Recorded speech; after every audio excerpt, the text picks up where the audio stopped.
ओम श्री शिवाय नमस्तुभ्यम। हर हर महादेव। हमारे चैनल शिव उपाय भक्ति में आप सभी का हार्दिक स्वागत है। शिव महापुराण की कथा 12 ज्योतिर्लिंग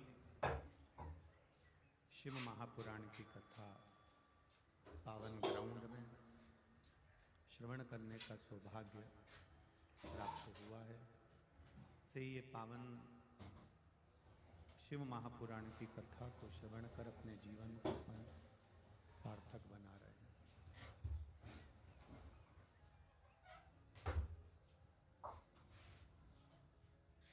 चार अवस्थाओं में जो चौथी अवस्था है वो बड़ी विचित्र अवस्था है। पहली है बचपन, दूसरी है जवानी, तीसरी है अधेड़ी और चौथा है बुढ़ापा।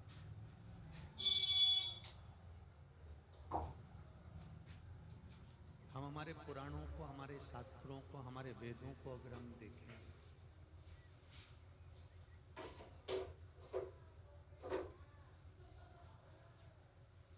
तो ऐसा नहीं है कि प्रथम अवस्था में जैसे प्रहलाद जी ने या ध्रुव जी ने, मीराबाई ने, कर्माबाई ने, नामदेव जी ने, नरसिंह मेहता जी ने, तुकाराम जी ने भगवान को प्राप्त किया।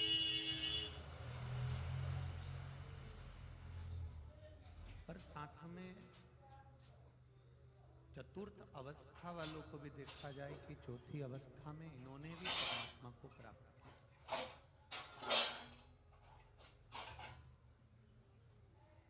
नंद बाबा ने चौथी अवस्था में भगवान कृष्ण को प्राप्त किया।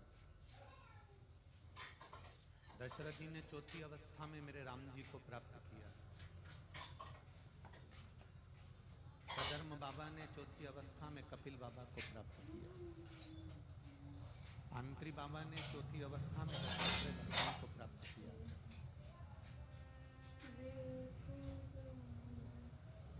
केवल ये अंदाजा लगाकर ना बैठे कि चौथी अवस्था में अब हम क्या करेंगे, हमारी अवस्था निकल गई, हमारी अवस्था निकल गई, अब हम किसी काम के नहीं रहे।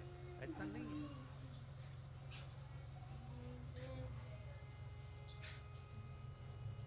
दशरथ जी ने चौथी अवस्था में राम जी को प्राप्त कर लिया था। नंद बाबा ने चौथी अवस्था में भगवान कृष्ण को प्राप्त कर लिया था। शिव महापुराण की कथा कहती है जब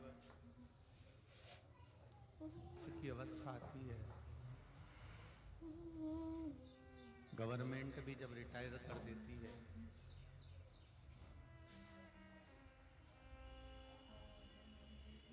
अपनी कुर्सी छोड़कर व्यक्ति अपने घर पर बैठ जाता है। बैंक में सर्विस कर रहे हो, चाहे कंपनी में सर्विस कर रहे हो, चाहे आसन में सर्विस कर रहे हो, अभी तक तुम्हारे सिग्नेचर से काम होता था और कुर्सी पे धमक से बैठकर तुम सिग्नेचर करते थे और वो सिग्नेचर तुम्हारा बहुत काम आता था। पर जब तुम रिटायर हो जाओगे तब तुम्हारा सिग्नेचर उस ऑफिस में काम नहीं आएगा जिस ऑफिस में तुम पहले सिग्नेचर करते। रिटायर होने के बाद तुम जाके उस कुर्सी पर भी बैठना चाहोगे तो कोई तुम्हें बैठने नहीं देगा। बैठने देगा। रिटायर होने के बाद में लोग कह देंगे अब अपने घर पर बैठो, तुम्हारे सिग्नेचर अब तुम्हारे घर पर करो, तुम्हें पैसे निकालना है, करना है तो तुम्हारे बैंक में करो। पर जिस कुर्सी पर, जिस आसन पर, जिस सिंहासन पर बैठकर आप सिग्नेचर करते थे और जो काम तुम्हारा सिग्नेचर से हो जाता था वो केवल तुम्हारे रिटायर होने के पहले। रिटायर होने के बाद उस सिग्नेचर की मूलता नहीं। तो यहाँ शास्त्र कह रहा है कि जब तक कुर्सी पर हो तब तक तुम्हारे साइन काम करेंगे, उसके बाद वो साइन काम करना बंद कर देंगे। शिव पुराण भी कह रही है जब तक जिंदा हो तब तक तुम्हारा भजन काम करेगा, मरने के बाद की कोई गारंटी।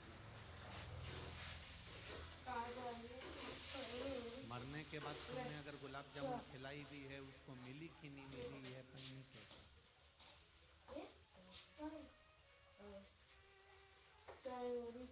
और जीते जी अगर तुमने गुलाब जामुन खिलाई,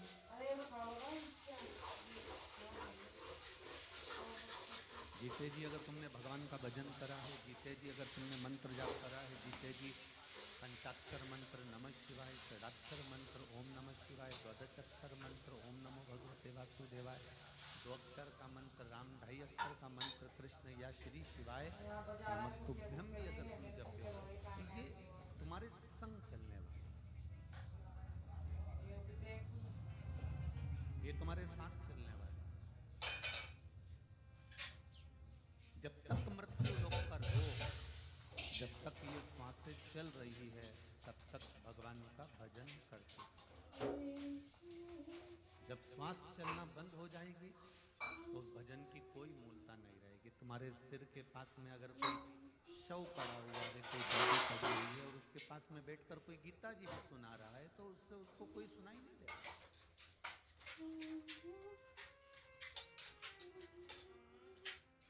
मरने के बाद अगर कोई तुमको अच्छे कपड़े भी पहना दे, अब तुमने समझदार हो, ऐसे तो हो नहीं कि मरने के बाद जब अर्थी पर लेकर आते हैं, चिता पर लेटाने का जब समय आता है, अर्थी पर ले जाने का जब समय आता है, तो कितने अच्छे अच्छे कपड़े पहना कर ले जाते हैं, उसको पूरा श्रृंगार भी करेंगे, बहू सास को खूब अच्छे से नहलाएगी भी, फिर कपड़े भी बदलेगी बहू, फिर बेटा भी श्रृंगार करेगा, फिर पति भी श्रृंगार करेगा, फिर अच्छा मेहंदी हल्दी कुंकू सब लगा लुगू के इत्र मित्र लगा के सारा जेवर मेवर पहना के अच्छी वाली साड़ी पहनाकर फिर उसको जो है अर्थी पे लेटाएंगे, फिर ले जाएंगे।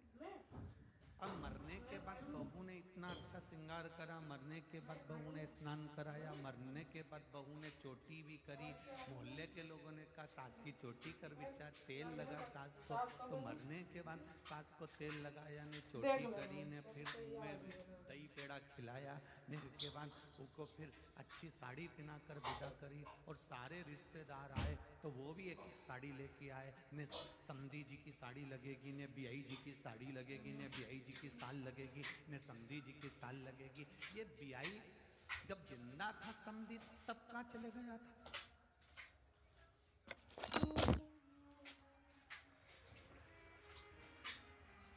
तेल लगा रही है, कंगा कर रही है, आंख से आंसुरा डालती जाए और जबरदस्ती का तेल लगाती जाए ने, महाबूर लगाती जाए ने, मेहंदी लगाती जाए। जब सास जिंदा थी तो रोज सुबह शाम पोसती थी। क्योरी इंदौर वाली हो, सही है कि गलत है? जब जिंदा थी तो फिर जब तो खूब पोसा।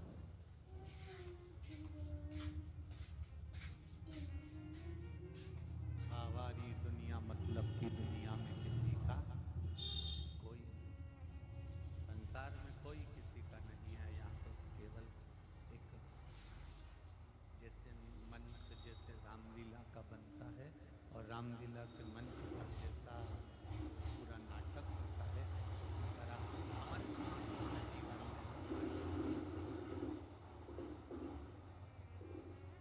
संपूर्ण जीवन के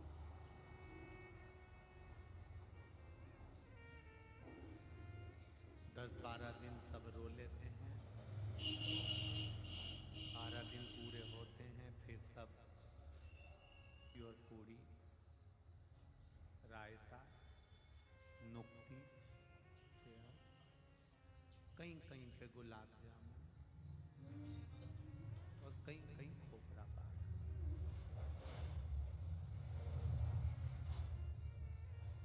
और मरे में भी चैन नहीं है इनको,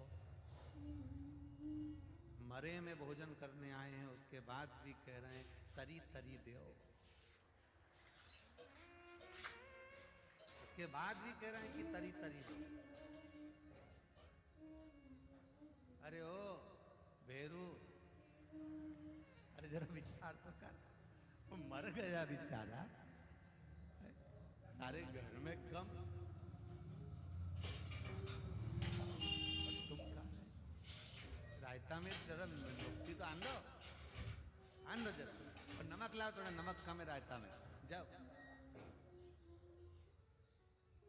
कुछ नहीं होगा, मरने वाला मरकर चले गया, सारी जमीन जायदाद प्रॉपर्टी गाड़ी बंगला हैंडसेट चेन, अंगूठी, मोबाइल सब यहीं छोड़ गया, सब यहीं।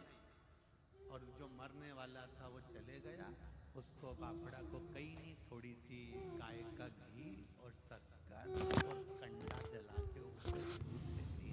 मेरा फूल खिलने वाला, देख। सोचने वाली बात है कि जैसे उसके साथ हुआ वैसा कि वैसा ही चाहे हम हो चाहे आप हो, संसार के प्रत्येक व्यक्ति के साथ वही होने वाला है। इसलिए जीते जी राम का नाम ले लो, जीते जी भगवान का भजन कर लो, जीते जी शिव मंदिर चले जाओ, जीते जी भगवत स्मरण करो। मरने के बाद का कोई प्रमाण, आप जीते जी करो। मैं बहुत अच्छा एक भजन गाती थी, कभी प्यासे को पानी पिलाया नहीं, बाद अमृत पिलाने से क्या फायदा। आगे क्या है इसमें, गिरते हुए को बाद में आंसू बहाने से। तो मंदिर गई, देवालय गई और पूजा करते करते मुझे ख्याल आ गया, कभी माँ बाप की सेवा करी ही नहीं, फिर पूजा कराने से क्या होगा। ये शरीर दिया है परमात्मा ने, बड़ा सोच समझ कर दिया है।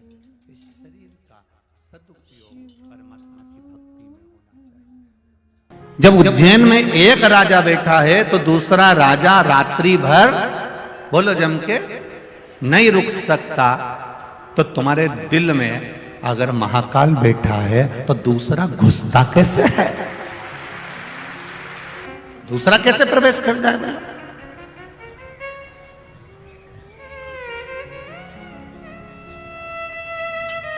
कई लोग कहते हैं धर्म परावर्तन हो रहा है, धर्म परावर्तन हो रहा है, लोग धर्म बदल रहे हैं, धर्म बदल रहे हैं, कोई हमारे सनातन धर्म को तोड़ा जा रहा है। दूसरे हम कहते हैं एक बार उसके दिल में, एक बार उसकी चित्त वृत्ति में, एक बार उसके मन में अगर देव अधिदेव महादेव आकर बैठ गए तो ये मेरा विश्वास है, जब एक राजा बैठ जाता है तो दूसरा घुस ही नहीं पाता है।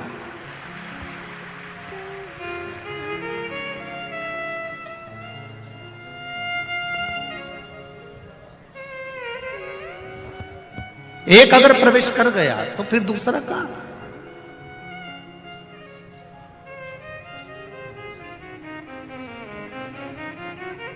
और जो एक बार अगर परमात्मा की कथा में पहुंच गया, एक बार भगवान शिव की भक्ति में पहुंच गया, एक बार भगवान शंकर की अविरल भक्ति की ओर पहुंच गया, जो एक बार भगवान शंकर से जुड़ गया, जो एक बार अपने घर पर पार्थिव शिवलिंग का निर्माण करने लगा या पूजन करने लगा या शंकर जी के मंदिर जाकर एक लोटा जल चढ़ाने लगा या भूल से भी एक बेलपत्री वो भगवान शिव के मंदिर पर चढ़ाकर आ गया, तो ये निश्चित है कि उसके दिल में मेरा महाकाल राजा विराजमान हो चुका है, अब वो भटकेगा नहीं, ये निश्चित था।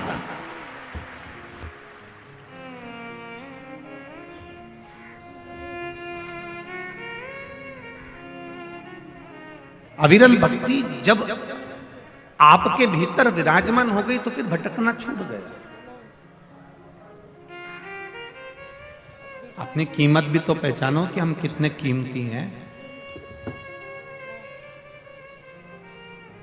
जितनी कीमत हीरे की नहीं है, जितनी कीमत सोने और चांदी की नहीं है, जितनी कीमत किसी प्रॉपर्टी की नहीं है, जितनी कीमत किसी मॉल की नहीं है, जितनी कीमत किसी जगह की नहीं है, उससे 1000 करोड़ों गुना कीमत तुम्हारी है, क्योंकि तुम में वो बल है कि ऐसे कई प्रॉपर्टियां तुम अपने बल पर खड़ी कर सकते। ऐसे कितने हीरे और कितने सोना चांदी, अंबानियां, प्लाट, मकान, मॉल एक अकेला व्यक्ति अपने बल पर खड़ा कर सकता है। वो चेतना, वो बल परमात्मा ने तुम्हें देकर भेजा।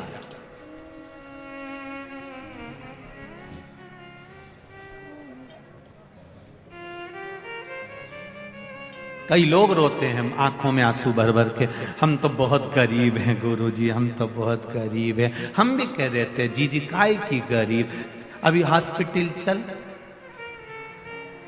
10 लाख की एक किडनी बेची आते हैं। करोड़पति बनाकर भेजा है मेरे मालिक ने आपको, किसी को भी भिखारी बनाकर नहीं भेजा। इस शरीर की जिस दिन तुम्हें कीमत समझ में आ जाएगी, कई लोग कहते हैं हमारा तो पैदा होना ही बेकार है, हमारा तो संसार में रहना ही बेकार है। हम उनसे एक बात पहले भी कहे, आज फिर कहते हैं, इतनी माताएं बैठी और इतने भाई लोग बैठे हैं, ये अपने कमरे में, अपने कक्ष में, अपने कमरे के अंदर अटाला बिल्कुल नहीं रखते।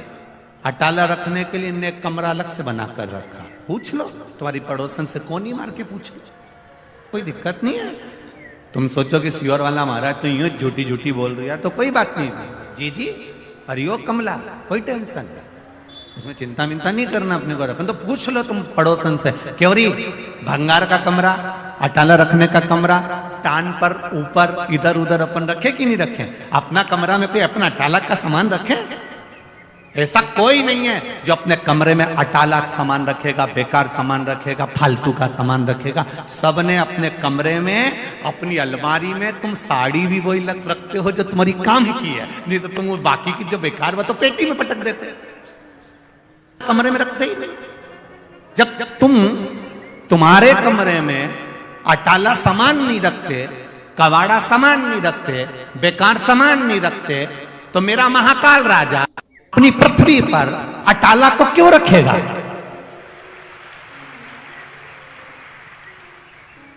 बैकुंठ भगवान विष्णु का है, ब्रह्मलोक ब्रह्मदेव का है, इंद्रलोक इंद्रदेव का है, पर मृत्यु लोक तो मेरे महादेव का है। ये उसका घर है, उसका कमरा है। पृथ्वी पर भगवान उसी को पैदा करता है, उसी को जन्म देता है जिसको भगवान जानता है कि ये जन्म लेकर कुछ अच्छा कर सकता है, इसमें वो बल है, इसमें वो ताकत है कि ये संसार का उद्धार कर सकता है, उसको पैदा करता है। नहीं तो करते ही नहीं। वो तो कई माताओं के गर्भ में 4 महीने का, 6 महीने का, 8 महीने का, 15 महीने का, देखो बच्चा शांत हो जाए, 6 महीना 9 महीने का बच्चा हुआ शांत हो गया, कई पैदा होकर शांत हो जाए, कई 2 महीने का शांत हो जाए। मां रोती है, बिलखती है, मेरा 2 महीने का बच्चा चले गया, मेरा 6 महीने का चले गया, मेरा 4 महीने का चले गया। पर भगवान से कोई पूछे इसका 4 महीने का क्यों गया, इसका 6 महीने का क्यों गया, इसका 3 महीने का क्यों गया? पार्वती जी शिव जी से पूछ ले कि तुमने इसके बच्चे को क्यों गिरवा दिया? ये बच्चा तो इसका पूरा होना था, 9 महीने का होना था, फिर इसको 8 महीने में, 7 महीने में, 6 महीने में क्यों समाप्त कर दिया? शंकर भक्त टाला नहीं रखना, जो काम का होगा उसी को मैं रखूंगा, जो काम का नहीं है उसको मैं नहीं रखूंगा। कितना झगड़ा हुआ एक बार पार्वती जी का शिव जी के साथ में। शाम का समय था, पार्वती जी भगवान शंकर जी के साथ में घूमने निकली थी। भ्रमण करते करते माता पार्वती जी ने एक बच्चे को देखा जिसके हाथ विकलांग थे, हाथों से विकलांग था। सारे बच्चे नदी में कूद कूद कर नहा रहे थे, तालाब में कूद कूद कर नहा रहे थे, ये बेचारा घाट पर बैठा हुआ, हाथ विकलांग थे, तो ये बेचारा देख रहा था। पार्वती जी को दया आ गई। पार्वती जी ने कहा, भोलेनाथ ये बेचारे के हाथ आप देख क्यों नहीं देते? कितना दुखी हो रहा है, इतना सा बच्चा हो रहा, कितना दुखी हो रहा। शिव जी बोले, नहीं पार्वती, ब्रह्मा जी ने लिखा है इसके भाग्य में पूर्व का अगर कोई कर्म होगा उसके कारण बस इसको तकलीफ भोगना पड़ रही है, तो मैं हाथ नहीं दे सकता। पार्वती जी आई कैलाश पर, उन्होंने भोजन करना बंद कर दिया। शंकर भगवान ने कहा, पार्वती कुछ भोजन करो। नहीं, जब तक उस बच्चे के हाथ नहीं आ जाते तब तक मैं भोजन नहीं करूं। किसी कारण बस देना होता तो मैं खुद दुख काट देता, मैं दे देता, परंतु नहीं। पार्वती जी बोली, मेरे कहने पे देना पड़ेगा। शिव जी ने कहा ठीक है। शंकर भगवान ने तथास्तु करा, उसके दोनों हाथ अच्छे कर दिए। दूसरे दिन वो नदी में नहाने गया, तालाब में नहाने गया। जैसे ही नदी तालाब में नहाने गया, दूसरे जो बच्चे पानी में तैर रहे थे, दूसरे बच्चे जो पानी में नहा रहे थे, नहाते नहाते उन बच्चों को दूसरा जो जिसको माता पार्वती के कहने पर देवाधिदेव महादेव ने हाथ दिया था,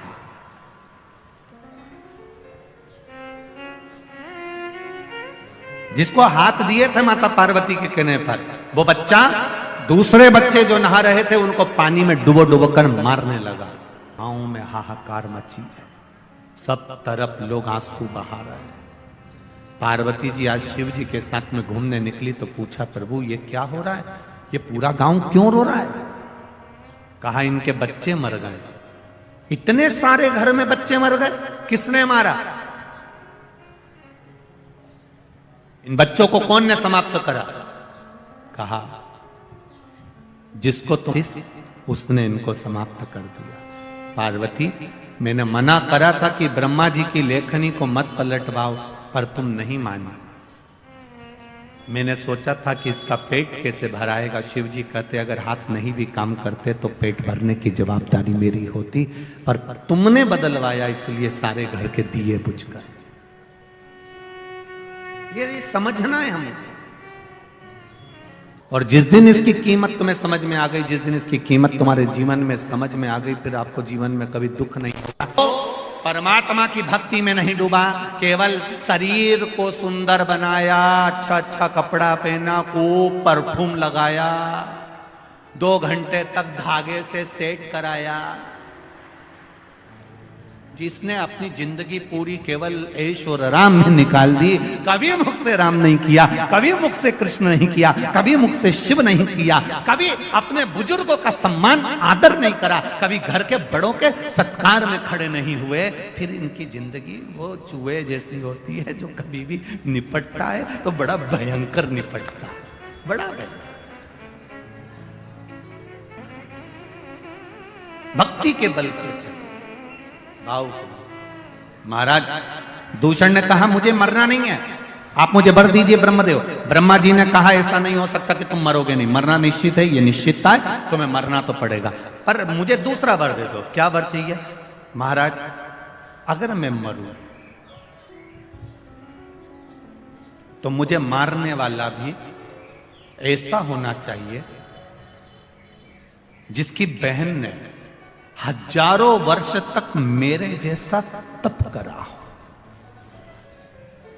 अब जरा अवंतिका नरेश की कथा का जरा स्मरण करिएगा, बड़े ध्यान से सुनिएगा।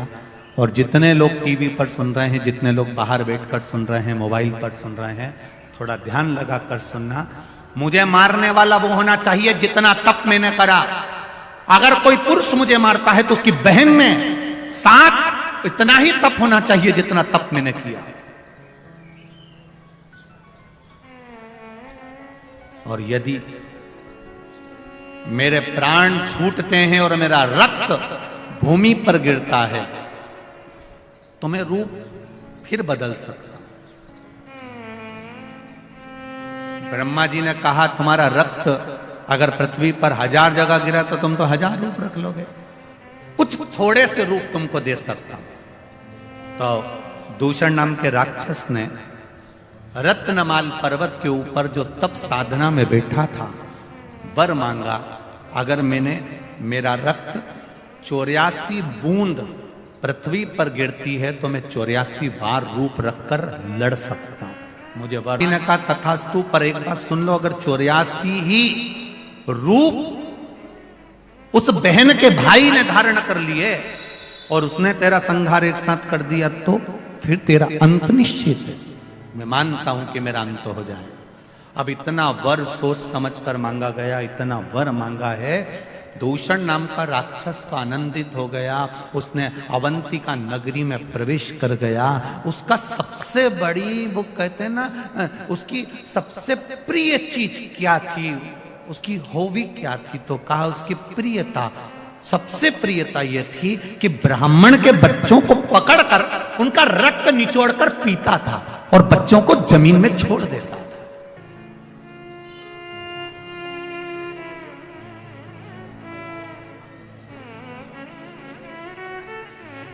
कई लोग कहते हैं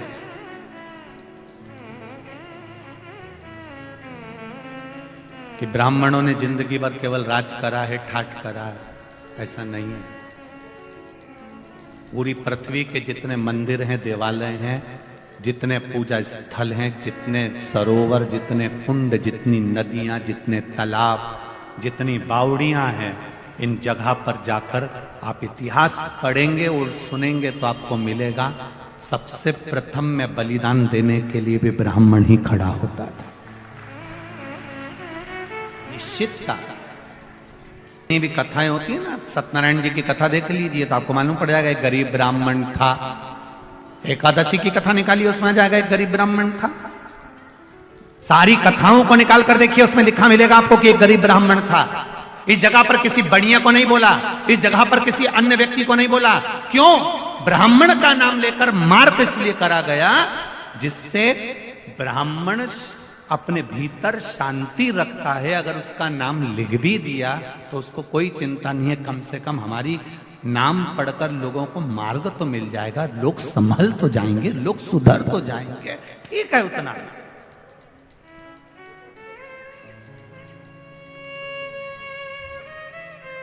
उसने किसी से ऑब्जेक्शन नहीं करा कि हमारा नाम यहां पर क्यों लिखा, सत्यनारायण जी की कथा में हमारा नाम क्यों आया, गरीब ब्राह्मण का नाम क्यों आया, हमारा नाम क्यों आया। उससे कथा देवराज नाम का ब्राह्मण शिव महापुराण, बिंदुक नाम का ब्राह्मण शिव महापुराण, आत्मदेव नाम का ब्राह्मण श्रीमद् भागवत कथा, देव नाम कल्याण नाम का ब्राह्मण कुर्म पुराण।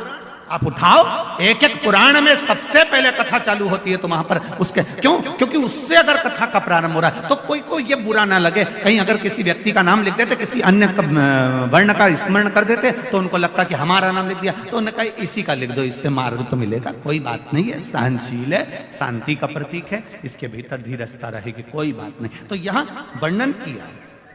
और इस दूषण नाम का राक्षस रत्नमाल पर्वत से नीचे आया, नीचे आकर अवंतिका में प्रवेश कर गया। अवंतिका में प्रवेश करते करते उसने तुरंत ब्राह्मण के बच्चों को रूप धर कर जाता था। ब्राह्मण के घर में खूब बड़ा शास्त्री बनकर जाता था और ब्राह्मण के बच्चों को कहता था कि मैं तुमको विद्या दूंगा, आपके बच्चों को मेरे साथ में लगाइए। और ब्राह्मण के बच्चों को जब विद्या अध्ययन के भाव से लेकर जाता था, रक्त पी जाता था।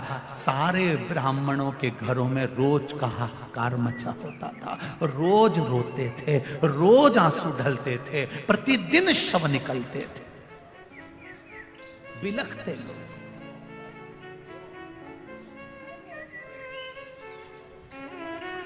ये अवंतिका की पावन धरा ऐसी ही अवंतिका की धरा नहीं हो गई रे मेरे भाई। एक एक ज्योतिर्लिंग का अगर स्मरण करा जाए, हम हमेशा कहते हैं, आज फिर कहते हैं, जिस दिन तुम्हारे भीतर थोड़ा सा भी बल कमजोर पड़ जाए, थोड़ा सा पावर कम पड़ जाए, थोड़ा सा लगे कि मेरा मन अटखेलियां कर रहा है, मेरा मन लग नहीं रहा, मेरा चित्त नहीं लग रहा, लोग मुझे परेशान कर रहे हैं, निवेदन करूंगा 12 ज्योतिर्लिंग में से किसी भी एक ज्योतिर्लिंग पर एक दिन रात्रि भर आराम से रुक कर आओ, भगवान का दर्शन कर आओ। जब हम डीपी के पास जाएंगे तो डीपी के पास जाते से हमको वो बल मिल जाएगा, वो पावर मिल जाएगा कि हमारे पंखे लाइट वापस चालू हो जाएंगे। ये निश्चितता है। कनेक्शन सही जगह जोड़ने का प्रयास करो। ये माइक चल रहा है,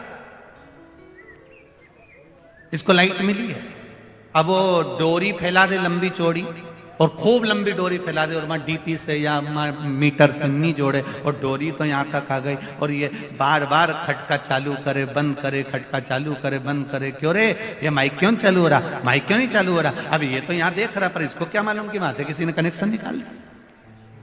फिर ये दौड़ कर जाएगा, फिर कनेक्शन देखेगा, कनेक्शन निकला पड़ा है, फिर कनेक्शन उस प्लग में लगाएगा, वायर जोड़ेगा, तब जाकर माइक चालू होगा, लाइट चालू होगी।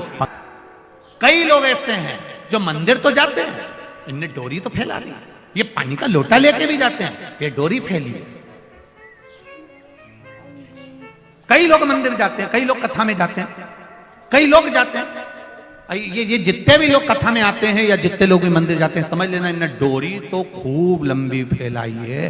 रोज मंदिर जाती हूँ, मुझे 4 महीना हो गया, कोई के मुझे 6 महीना हो गया, कोई के महाराज की कथा सुनते सुनते हमारे तो 2 साल हो गया। इनने डोरी तो खूब लंबी फैलाई, खूब लंबी फैलाई, पर अभी तक इनने पिलग में नहीं जोड़ी है, इसलिए इनके खटके चालू नहीं हो। ये अगर दिल से एक बार शंकर की हो जाती, पिलक से जुड़ जाता, तो फिर खटके चालू हो जाता, जुड़ ही नहीं पा रही। अब रोज घर आकर कहती है मैंने मंदिर में जल चढ़ाया था, भोलेनाथ जी ने नहीं सुना, अब तू खटका तो दबा रही है पर कनेक्शन सही नहीं जोड़ के आई। तू वहां गई तो थी मंदिर, पर जितनी भी माताएं बैठी थी ना, तू गई मंदिर, उनकी थाली देखती रही, उनका मुंडा देखती रही, उनका कपड़ा देखती रही, कहीं इधर टच कर, कहीं इधर टच कर, कहीं इसको कुछ बोल, कहीं उसको कुछ बोल, कहीं मंदिर की सुंदरता देखे, कहीं कचरा पड़ा हुआ देखे। पंडित जी तुम कहीं कर रहे थे, तुमसे सफाई नहीं बनी, पंडित जी तुमने ऐसा कर दिया, तुमने प्रसाद नहीं दिया। तुम वहां गई तो सही, पर कनेक्शन जहां जोड़ना था वहां नहीं जोड़ पाई, इन्हें दुनिया में जोड़ के आ गई। और अब के हमारे एक लोटा जल चढ़ाता चढ़ाता 6 महीना हो गया, भगवान ने हमारी सुनी नहीं। पिलक तो सही लगा रही जी, सही कनेक्शन कर लेती तो लाइट चालू, पंखा चालू, माइक चालू, तो कनेक्शन नहीं जोड़ पाई। जा जरूर रही है, डोरी तो बहुत लंबी फैलाई तूने, मना नहीं, कनेक्शन जोड़ना पड़ेगा। जितने भी लोग भगवान के मंदिर जाते हैं उनसे निवेदन है, दिखावे से मत जाना, बिल्कुल मत जाओ दिखावा करने के लिए, और कथा में भी भीड़ बढ़ाने के लिए बिल्कुल मत जाओ। कनेक्शन जोड़ना है हमें हमारे महादेव से। कहा 3rd स्टेज का कैंसर था, पर शिवजी के मंदिर में वो लोटा लेकर, शरीर ऐसा था कि पलंग पे से उठ नहीं सकती थी, फिर भी उसके परिवार वालों के साथ हाथ पकड़ के शंकर जी के मंदिर तक गई। मतलब दिल से कनेक्शन जोड़ लिया था कि शिव पुराण में महाराज ने बोला है तो मेरा भोलेनाथ मुझे सही करेगा, अब वो करेगा। कनेक्शन जुड़ गया, सही हो गई। सही नहीं जुड़ता और ये जाती रहती ये पोछा लगाए, झाड़ू लगाए। अब ना कई माताएं ऐसी है कि दूसरे को दिखाने के चक्कर में झाड़ू उठा के झाड़ दे। ये तो वही बहू जैसा है, चाय बना के ले आई, ट्रे में धर के। दूसरे को दिखाने के लिए हमें झाड़ू नहीं लगाना, दूसरे को दिखाने के लिए हमें पशुपति व्रत नहीं करना, दूसरे को दिखाने के लिए हमें शंकर भगवान का गुणगान नहीं करना, हमें दिखावे से दूर रहना। मेरे भोलेनाथ जी को दिखावा प्रिय नहीं है। मेरे शंकर भगवान को दिखावा कोई मतलब का नहीं, उसको चाहिए ही नहीं तुम्हारा दिखावा। तुम तो तुम्हारे पास रखो, वो शंकर जी कहते हैं मुझे चाहिए ही नहीं। तुम तो 1 लोटा पानी उंडेल के चले।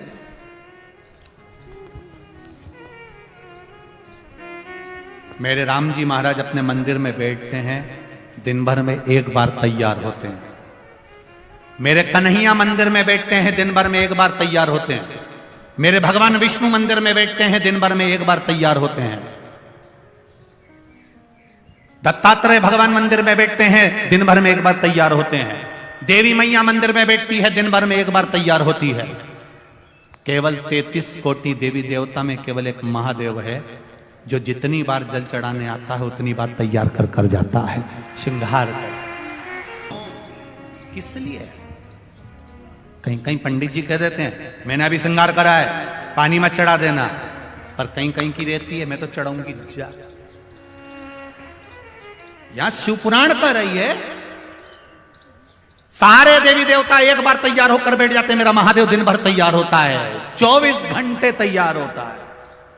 क्यों तैयार होता है? स्कंद पुराण में कहा वेद व्यास जी ने कि शंकर भगवान बार बार तैयार इसलिए होते हैं, वो अपने भक्तों को बल प्रदान कर कर कहते हैं कि हिम्मत मत हारना, दुनिया के लोग तेरे करे धरे पर पानी छोड़कर जाएंगे तो फिर तैयार होकर आगे बढ़ जाना। क्या स्कंद पुराण में वेद व्यास जी कहते हैं भगवान शंकर प्रेरणा देते हैं अपने भक्तों को, अपने गणों को कि दुनिया के लोग पानी चढ़ा कर जाएंगे फिर तैयार होकर बैठ जाना, घबराना नहीं, फिर तैयार हो जाए। 1 बार कहीं का गिराएगा, 2 बार नीचे गिराएगा, 3 बार नीचे गिराएगा, बार बार पांव पकड़ कर गिराएगा, कितनी बार।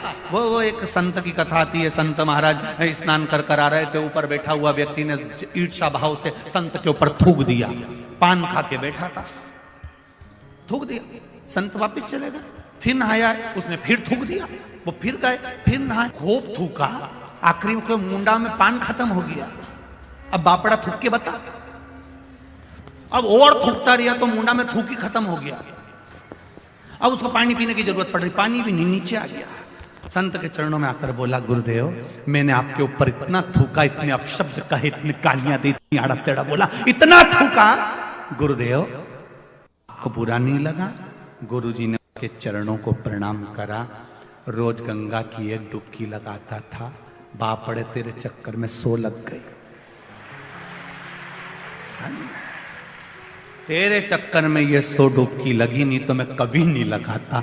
इतनी डुबकी तो कभी नहीं लगाता, पर तू थूकता था, मैं स्नान करने जाता था। मेरे मालिक ने कितनी कृपा कर दी कि मुझसे 100 डुबकियां लगवा ली। यही विचार हमारे भीतर आना चाहिए, हारना नहीं। एक बार अगर पानी चढ़ाकर चले गया, दूसरी बार मेरा भोलेनाथ फिर तैयार है, फिर पानी चढ़ाया फिर तैयार है, फिर पानी चढ़ाया फिर तैयार है। मेरे शंकर भगवान कहते हैं, मैं नहीं घबराता, फिर तैयार होकर बैठ जाता, फिर तैयार। जाई विधि राखे राम, ताई विधि, और सीताराम सीताराम सीताराम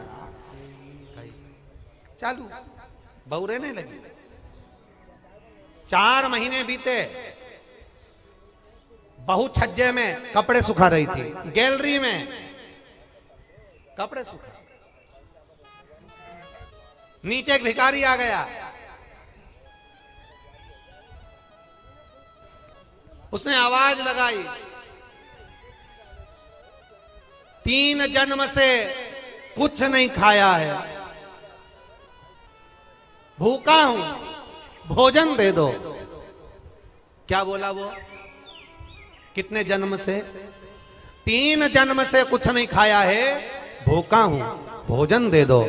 बहू कपड़े सुखा रही थी, उसकी आंख में आंसू भर गए। हमारा नियम है, हमारे ससुर का नहीं कर सकते। अब बोलूं तो बोलूं क्या इसको? छोटी बहू अपने पिता के संस्कारों को छोड़ ना पाई, और ऊपर कपड़े फटकते फटकते, कपड़े को जब पानी से निचोड़ते हैं, निचोड़ कर सूखने डालते हैं, तो एक बार फटक देते हैं। फटकने का मतलब ये होता है कि पानी झड़ जाए इससे मतलब नहीं होता। फटकने का मतलब ये होता है उसमें जो सल है वो फटका, और फटकते समय तार पर गैलरी में कपड़ा डालती डालती बोली,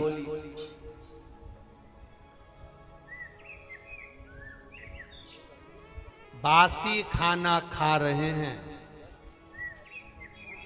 कल हमारा उपास है। क्या बोली? आप भी बोलो, जम के बोलो। बासी खाना खा रहे हैं, कल हमारा उपास है। इतना भिखारी ने सुना और भिखारी चले गया। अब भिखारी तो चले गया, पर नीचे जो कुर्सी डाल के अखबार पढ़ रहा था, कौन? जम के बोलो, ससुर। बस उसने सुन लिया। अच्छा हुआ तुमने ससुर बोला हो, नहीं तो एक जगह कथा कर रहे थे, उन्होंने कह दिया एक भिखारी तो चले गया, पर नीचे जो कुर्सी डाल के अखबार पढ़, तो लोगों ने कह दिया वो भी। भोपाल के लोग, एक बात तो है, इस मामले में समझदार बहुत है। जबरदस्ती लोग भोपाली लोगों का, भोपाल के लोगों के कह देते हैं, साहब माँ तो इतनी गाली बकते हैं, माँ तो ये साड़ा टेढ़ा बोलते हैं, साहब माँ तो बात बात में अपशब्द कह देते हैं। हमने देखा, अभी हमको भी यहाँ पर 3 दिन हो गए, सब अच्छे से ही बोल रहे हैं, सब अच्छे। एक भी ऐसा नहीं मिला जो गड़बड़ बोला,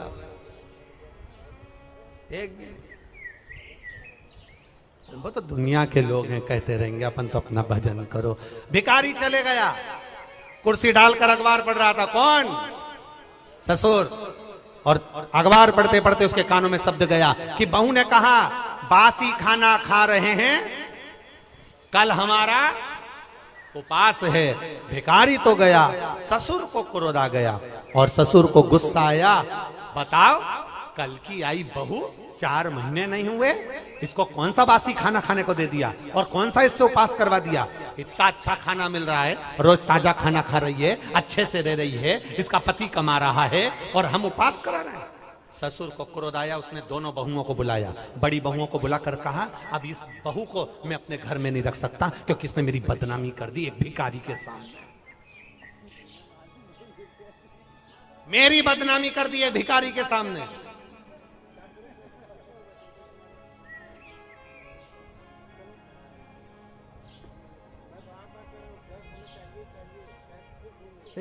होता है। एक सास भी ऐसी थी, एक कथा में आता है, एक सास ऐसी थी, वो कभी दान नहीं करती, एक चीज नहीं, कुछ नहीं दान करे। और पड़ोसी के यहां बैठी थी और उसकी बहू बड़ी धर्मात्मा थी, वो पड़ोसन के यहां बैठी थी। भिखारी आया, भिक्षा मांगते मांगते इसके घर गया, बहू से कहा भिक्षाम देही। बहू ने तुरंत उठाकर एक कटोरी आटा भरकर उसको दे दिया। अब ये भिक्षा मांगते मांगते पड़ोसन के यहाँ गया, ये भी वहीं ओटले पे बैठी थी सास भी। इतने में तुरंत सास ने वहां पर आवाज लगाया भिक्षुक ने, माता भिक्षाम देही, तो पड़ोसन ने भी उसको भगा दिया। तो इसने जो यहाँ बैठी थी पड़ोसन, इसने पूछा क्यों, वो तीसरे नंबर के घर पर गए थे क्या? हाँ। कुछ दिया क्या? हाँ। क्या दिया? एक कटोरी आटा। इसने इतने में भिखारी का हाथ पकड़कर बोड़िया लेकर अपने घर गई और बहू को बुलाया, बहू, ए बहू। बहू आई, क्या है मां? तूने भिखारी को एक कटोरी आटा दिया? हाँ। किससे पूछ के दिया? किसी से नहीं, अपना घर है, दान करना चाहिए। सास को गुस्सा आया और भिखारी से कहा, भिक्षुक से कहा, तुमने मेरे घर से आटा लिया? हाँ। वापिस दो।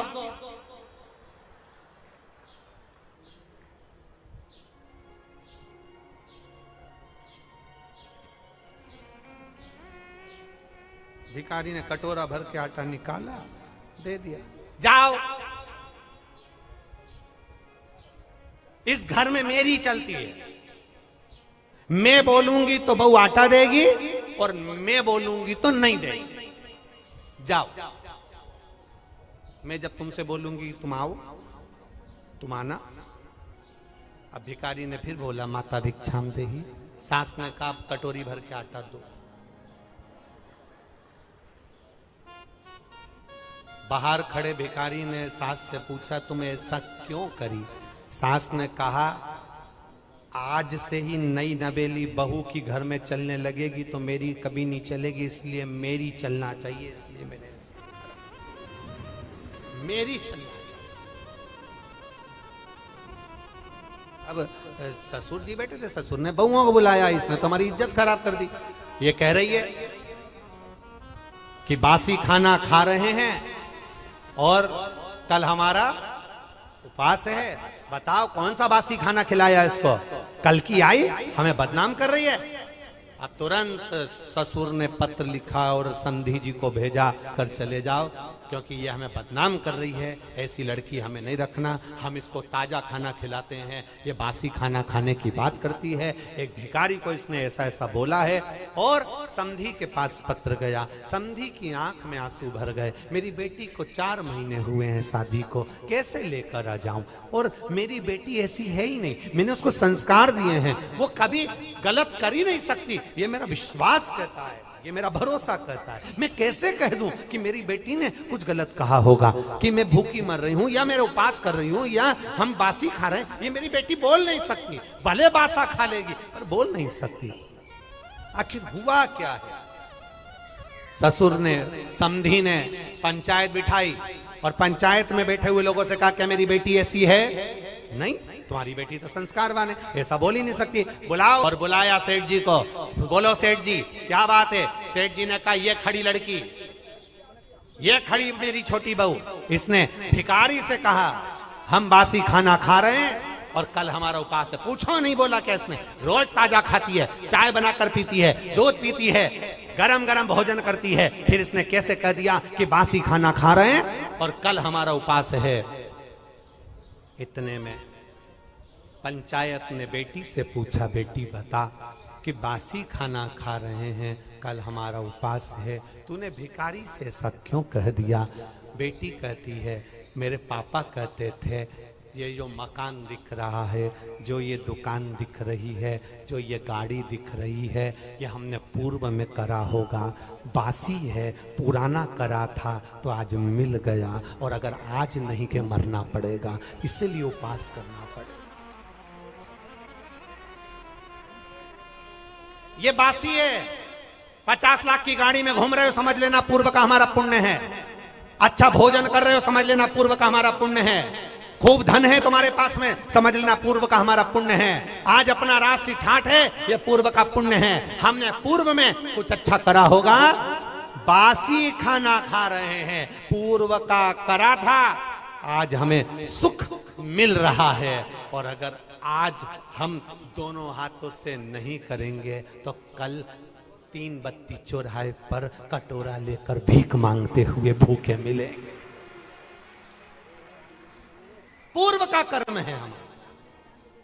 आपको लोग सलाम ठोक रहे हैं, आपको लोग नमन कर रहे हैं, आपको लोग प्रणाम कर रहे हैं, आपको लोग दंडवत कर रहे हैं, आपको लोग नमन कर रहे हैं, आपकी लोग बात सुन रहे हैं, आपका जय जयकार हो रहा है, आप गाड़ी में घूम रहे हैं, 4-4 बंगले आपके पास में हैं, खूब अच्छा मकान, खूब अच्छी पत्नी, बच्चे, परिवार, कुटुंब, कबीला सब अच्छा मिला है।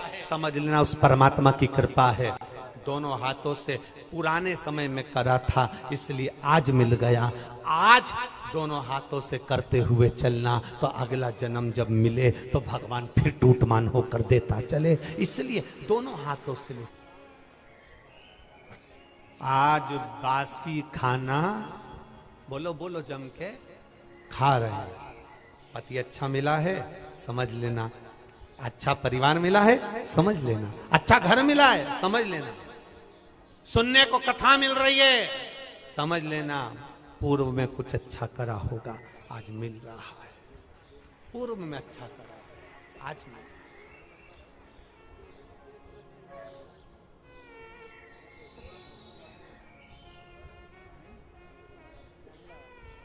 क्या ये शिव महापुराण की कथा भोपाल में पहले नहीं हो सकती थी? बोलो बोलो जम के। पर ललाट पर तो लिखा होना चाहिए कि किसके माध्यम से होगी और कौन करवाए। स्वर्गीय श्री कैलाश नारायण जी सारंग जी, पुण्य इतना प्रबल होगा, कहीं मां नर्मदा के तट पर रहे और मां नर्मदा जी की गोद में रहकर ना जाने कितने लोगों को, नर्मदा परिक्रमा करने वालों को, सदाव्रतियों को कुछ अन्न का दान किया होगा, कुछ पुण्य का कार्य किया होगा। तब नर्मदा जी ने सुनकर यीशु महापुराण की कथा उनके कुल में करा दी। कुल में। और मैं साधुवाद दूंगा, धन्य है ऐसे माता पिता। स्वर्गीय श्री कैलाश नारायण जी सारंग जी, श्रीमती प्रसून जी सारंग जी, धन्य है से बेटे को जन्म दिया, जिस बेटे ने ये पावन शिव महापुराण की कथा को कराकर संपूर्ण राष्ट्र का उत्थान करवाया। धन्य, कुल धन्य, परिवार धन्य। सहज नहीं, ये पूर्व का हमें जो मिला है उसका हम सदुपयोग करते चले। ध्यान देना महाराज, बहुत ध्यान। हम अच्छा कर्म करेंगे मिलेगा, हम अच्छा पुण्य करेंगे मिलेगा, हम अच्छा भजन करेंगे मिलेगा। एक बच्ची ने लिखा पत्र, मुझे डॉक्टर ने बोल दिया था तुम्हारी जिंदगी में तुम्हारे यहां कभी संतान नहीं होगी। ये पत्र देखिए।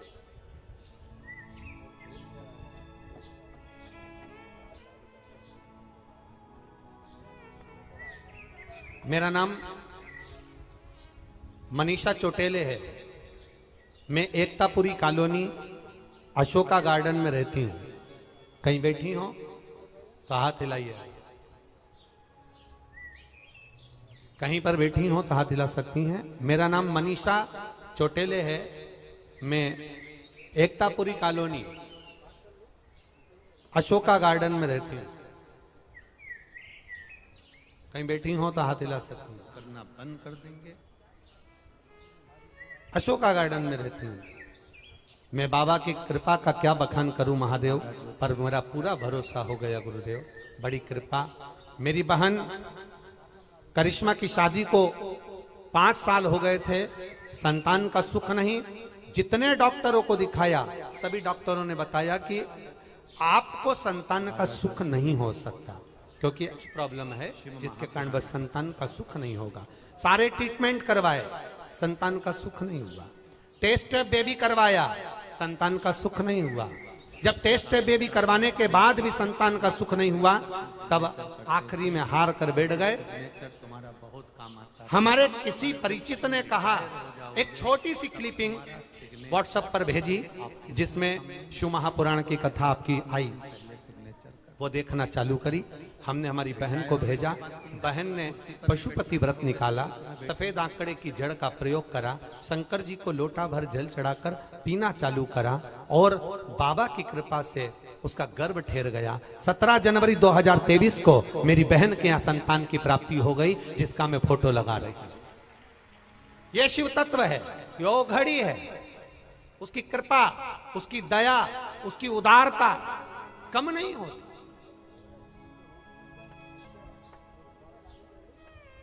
देवता उतना देंगे जो तुम्हारे भाग्य में लिखा होगा, भगवान उतना देंगे जितना तुम्हारे भाग्य में, किस्मत में लिखा होगा। पर मेरा महादेव सबसे हट कर देता है। तुम्हारे भाग्य में अगर दुख लिखा है तो उसको जल चढ़ाते हो शंकर भगवान पर। तुम जल चढ़ाते हो, जैसे जल चढ़ाते चढ़ाते पहले कोई चंदन लगाकर गया और जल चढ़ाते चढ़ाते चंदन धुल जाता है, जैसे जल चढ़ाते चढ़ाते भगवान पर अबीर गुलाल धुल जाता है, जल चढ़ाते चढ़ाते भगवान पर लगाया हुआ जो कंकु आदि है, हल्दी है, वो धुल जाता है।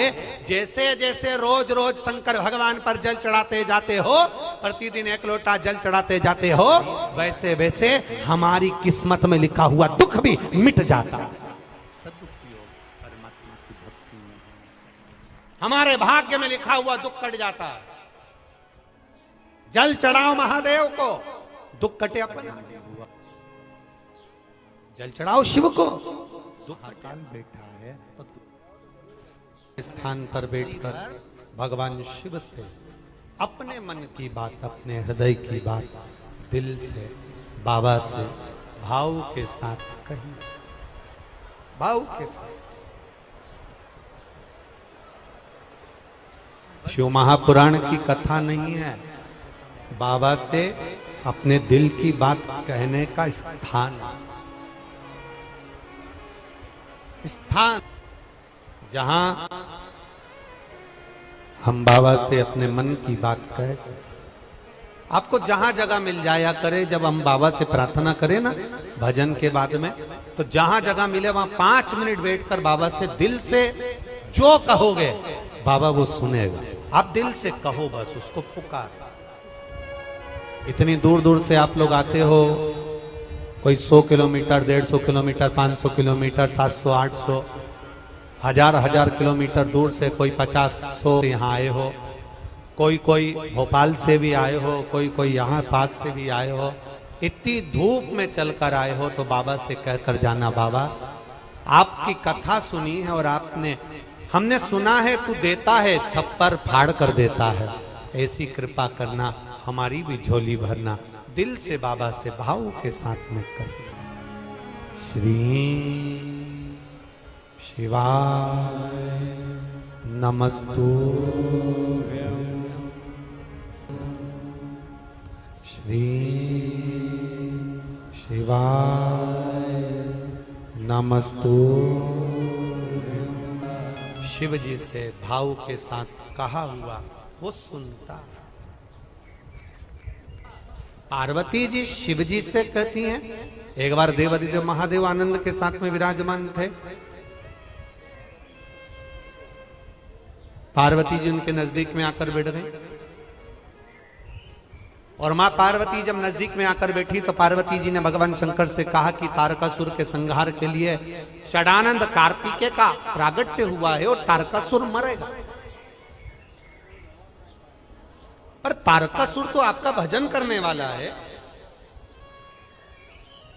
पहले भी कथा में कहा, आज फिर कहते हैं, शंकर भगवान का कोई दुश्मन नहीं है।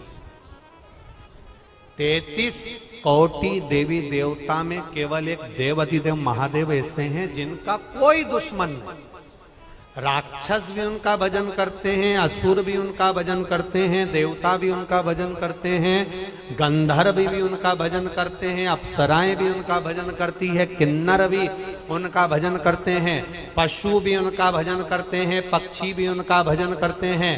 संसार में रहने वाला प्रत्येक जलचर, थलचर, वायुचर जीव सब उनका भजन करते हैं। इसलिए उसका नाम पशुपति नाथ है। सब भजन करते हैं। इसलिए